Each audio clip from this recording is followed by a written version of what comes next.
Hello, and welcome to the Connect podcast, a podcast by the Holdrege Area Chamber of Commerce.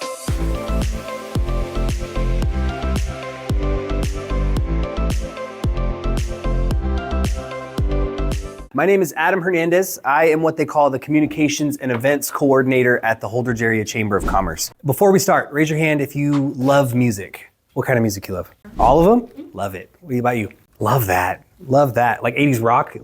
Anything? All of it. That's great. What about you? All of it. That's great. Great answers. Well, the reason I ask is because that's kind of where my whole journey started. So when I was a kid, I wanted to be a musician. I wanted to be a big superstar, and I didn't really know what that meant, but I knew that's what I wanted. So when I was 9 years old, I started writing music. I took the next few years and got really serious about it. By the time I was 15, I had a song on the radio. Signed a contract to my first record label and started my own recording studio in Kearney. And the real reason I did that, guys, was because it was expensive to record in another recording studio. So the only way I was able to do that is by going out and building my own studio. I actually have a funny story. When I was a kid, I used to go to thrift stores and buy old broken computers because we just didn't have a computer. And so I would go get a computer, bring it back. It was broken. I'd take it apart, try to fix it. I eventually had a Frankenstein computer that I could run good enough to be able to record music on. After I graduated high school, I didn't really know what I wanted to do, besides I knew I wanted to be involved in music. And then it grew into, other artists from around Nebraska and really around the United States. I had artists from Nevada, I had artists from California and New York that would rely on me in Kearney, Nebraska to help them with their music career. Booked my first show really as an artist, not as a manager, and like 4 people showed up. One of them was my mom. It was a really good time. And then we went on tour. We tried to go Grand Island, Hastings, Kearney, Omaha, Lincoln, Council Bluffs. We just took it as local as we can where we could afford to go. And then we booked a multi-state tour. We went to Vegas and Phoenix and Denver and got to perform for hundreds of people. It was really fun. I got to perform with some of the artists I grew up listening to. I was broke. I was a broke musician, so I couldn't hire out any of this stuff. So I had to learn how to do it. I had to learn how to write my own songs and edit the audio in a recording studio. I had to do my music videos and edit them myself, posting them on social media, learning how to market my music. I talked about show and tour planning, but a lot goes into that stuff. Graphic design for the tickets and for the flyers, album covers. I had to make my own shirts, and that's designing the shirts, but also learning how to run a heat press and make my own shirts. I DJ'd for a few years. Does anybody know who the Tri-City Storm is, the hockey team? Okay, so I DJ'd for them for a couple of years also. I got to DJ for 4,000 people in a crowd, which is super fun. And then management and budgeting, that are all things that come with running your business. I just realized really quickly I didn't love being the artist. I didn't love setting up all the stuff for months and then showing up, having to get on stage and perform, and then cleaning up at the end of the night. Lessons that I learned from music, some skills that I picked up without even knowing it. When I was routing my tours, that's just like planning an event. If we have a birthday party, we want to tell a lot of people about it. We want to tell them how fun it's going to be, and then it has to be as fun as we told them it was going to be. When I'd set up a merchandise table with shirts and hats, people don't necessarily want to buy the shirts and hats, right? So you have to learn sales. You have to learn how to convince people to want what you have. Managing other artists was a lot like customer service. Managing other musicians, telling musicians where they should be and what we should do. Dealing with people is hard. That's why effective communication and talking to people and listening is really important.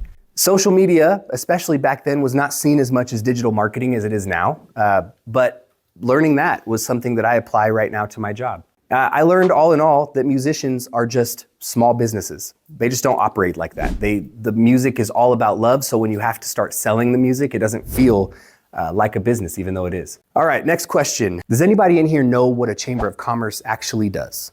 Go ahead. Planning things? Mm-hmm. The Chamber does organize events. We're in charge of Swedish Days, the Midsummer Festival. We're in charge of the Winter Fest. We coordinate all of that stuff together. Anyone else? Ideas?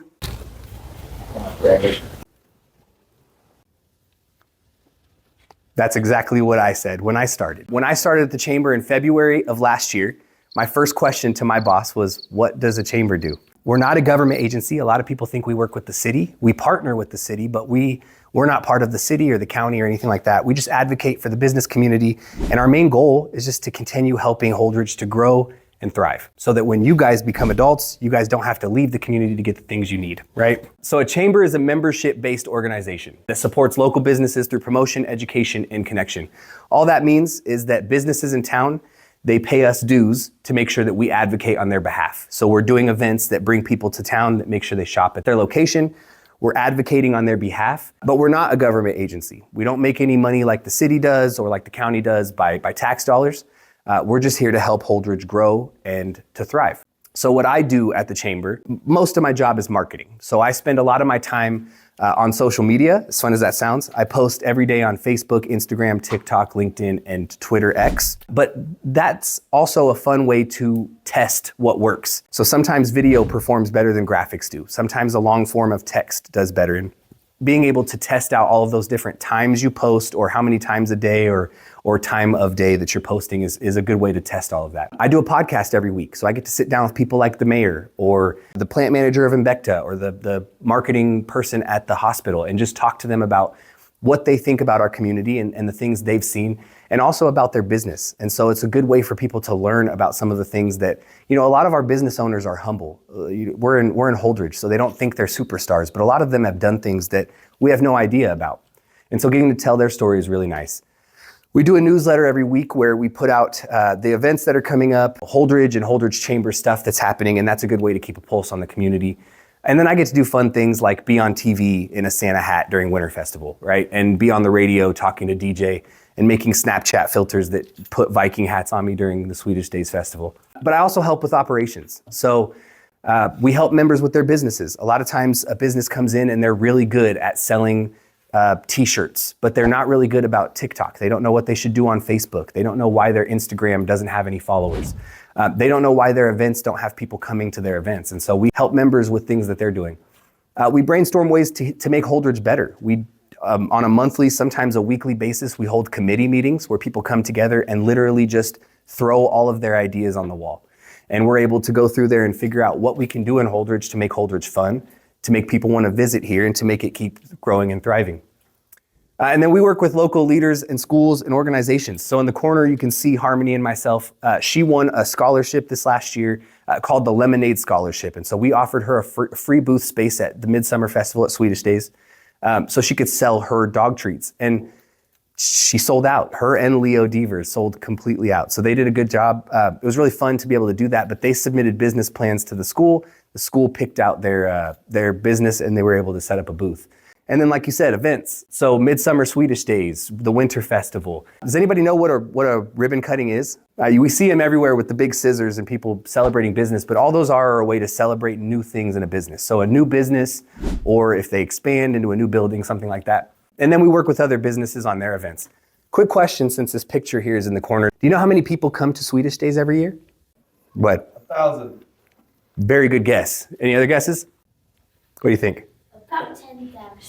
That's great. That's exactly right. It's between 7,000 and 10,000 every year, and the last 2 years it's been closer to 10,000. It's 10,000 people. So every year, about 7,500 to 10,000 people come to our community between those 3 days, eating our food and really supporting our community. All of those tax dollars stay here, and so that helps our businesses and also helps our community get better. A big question that I get is, what does a day in your job look like? Well, some days I'm meeting with a new business owner. Sometimes I attend city council meetings. We have to ask about using things at Swedish Days, especially sidewalks and stuff like that for vendors. They're not as fun as they sound, but they get things done. But they're vital to what's going on in Holdrege. If people want to know what's happening, those are public, so everyone can listen in. And so those are things that we get to go to. A lot of times I'm recording podcast episodes. These are fun. I'm actually recording one right now. This is just a good way to let people know what's happening in our community. Sometimes I do it right here where I'm just documenting some things that we're doing at the chamber, but other times I'm sitting with the mayor. I'm sitting with business owners that might not actually get to tell their story very often. Just so you guys know, those podcasts are, I don't know if you guys have access to YouTube and Spotify, but those are on there. So if you guys ever want to hear about things happening in Holdrege, those are open. Another day, I might coordinate food for an event. At Swedish Days, there's 40 different vendors, including food trucks and all of that. I write a newsletter or a blog. Today, I spent most of my day writing a newsletter. A lot of us probably don't even know what a blog is anymore. It used to be a way for people to Google things and learn about things from specific people. Now blogs are more used so you can route people who are Google searching things to your website. So if somebody looks up Holdrege businesses,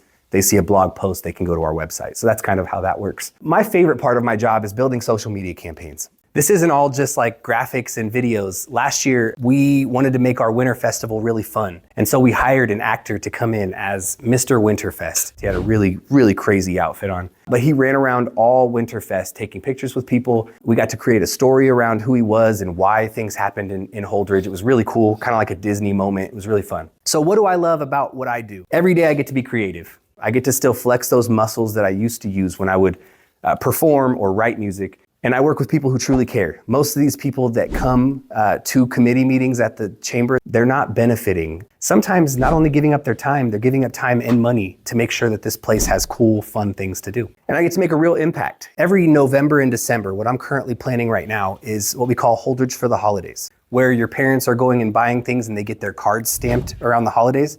During that time, you can stamp up a card and you turn in the card for a chance to win $1,000 from the chamber right before Christmas. The last 3 years, we've generated almost $2 million each year. So that's $6 million in the last 3 years that we've generated just in that 1 month of holiday spending. What are some things that I wish I knew when I was your guys' age? I wish somebody would have told me to focus more on the skills that I was learning rather than like the title that I thought I wanted. When I was a kid, I wanted to be the boss, the CEO, the founder, or the superstar that makes music. But truthfully, along the way, I learned how to do all of the things that got me hired at the chamber to do what I do now. If I wouldn't have recorded music, I wouldn't know how to record my podcast. 15 years that I spent building a music career really was building my chamber career, and I didn't even know it. Side note to you guys, I applied for the Holdrege Chamber, and they were looking for somebody with more qualifications in college than I had. But since I had 15 years of building the skills of video editing, audio editing, and really communication and talking to people, I was able to get the job over somebody who might have had a lot more college and experience in that field than I did. I also wish someone would have told me that being creative is a skill. I regularly sit in rooms with a lot of people that just are throwing ideas at each other just to see what we can do to make some of these events really fun. Communication is everything. One of my biggest parts of my job is communicating. So I have to send out emails, I have to talk to people, let people know about what's happening. But communication is a lot more than just talking, right? It's listening and hearing. And you don't have to have it all figured out, you just have to start somewhere. And one of my tips for you guys is just to start with what you love. Obviously, I loved music, and I didn't end up in a career of music. I loved the music, so I loved the skills that I built. If you're not sure what you love, volunteer. There are hundreds of businesses in this town that would love to have you volunteer, and you could learn from things you might be interested in. You might find out you don't really like the thing you're interested in or you think you're interested in once you start doing it. So that's a good way to kind of filter out what you love and what you don't love. I know here in school, you guys are using tools like Canva, Google Sheets, Google Forms, stuff like that. I use those in my job every single day. And you would be surprised at how many adults don't know how to use those tools. And so you guys are already going to be one step ahead by knowing those tools. Start small and grow. If you spend every single day trying to get 1% better than you were the day before, in 100 days, you're going to be 100% better than you were on day one. And that's my favorite mindset to think of, because a lot of people think they have to make a change right away. You have to just decide right now you're going to be different. But if you spend those times just getting 1% better, you're going to get there. And the last tip is to ask questions. You don't know what you don't know, and you won't learn unless you ask. Thank you guys so much for letting me come in and chat with you.